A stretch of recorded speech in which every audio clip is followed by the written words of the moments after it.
All right, before we go tonight, after that breaking news whirlwind of international news and news out of the White House, I would like to take a moment to recognize two icons, actress Nichelle Nichols and basketball legend Bill Russell, who both passed away Sunday and whose legacies far exceed their accomplishments on the court and on the small screen. Nichelle Nichols was best known for smashing barriers for black actresses and black nerds like myself as Lieutenant Nyota Uhura, communications officer for the Starship Enterprise in the original Star Trek TV series in the late 1960s. The first black actress to star in a major role on a primetime series, Nichols did, in fact, boldly go where no one had gone before.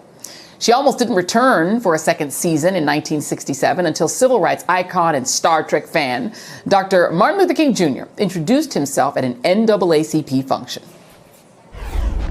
He said, "Don't you understand that for the first time we are seen as we should be seen? You don't have a black role. You have an equal role."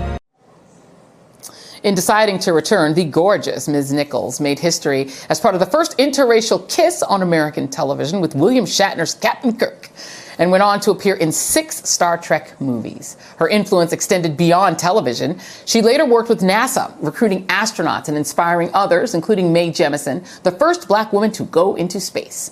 At virtually the same time Nichelle Nichols was making her mark on television, her presence in itself an act of defiance.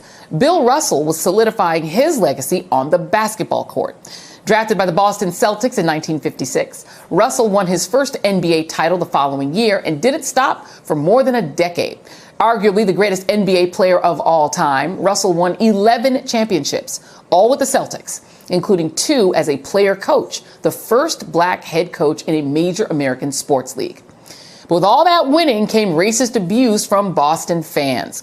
Russell recalled moving his family to a predominantly white Boston suburb called Reading, only to have his home vandalized and racial slurs spray painted on the walls.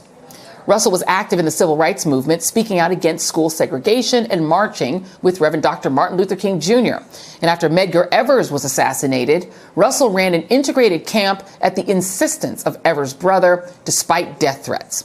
He's one of a group of prominent black athletes, along with Kareem Abdul-Jabbar, who supported Muhammad Ali when he refused to be drafted to serve in the Vietnam War, paving the way for activist athletes like Colin Kaepernick decades later. Russell was awarded the Presidential Medal of Freedom in 2010 by President Obama, who said basketball was what Bill Russell did, not who he was. Bill Russell, the man, is someone who stood up for the rights and dignity of all men. And I hope that one day in the streets of Boston, children will look up at a statue built not only to Bill Russell, the player, but Bill Russell, the man. Bill Russell and Nichelle Nichols, a giant on and off the court and a legend on this planet and beyond. 2 trailblazers who changed the landscape for black Americans, and for that, we thank them both.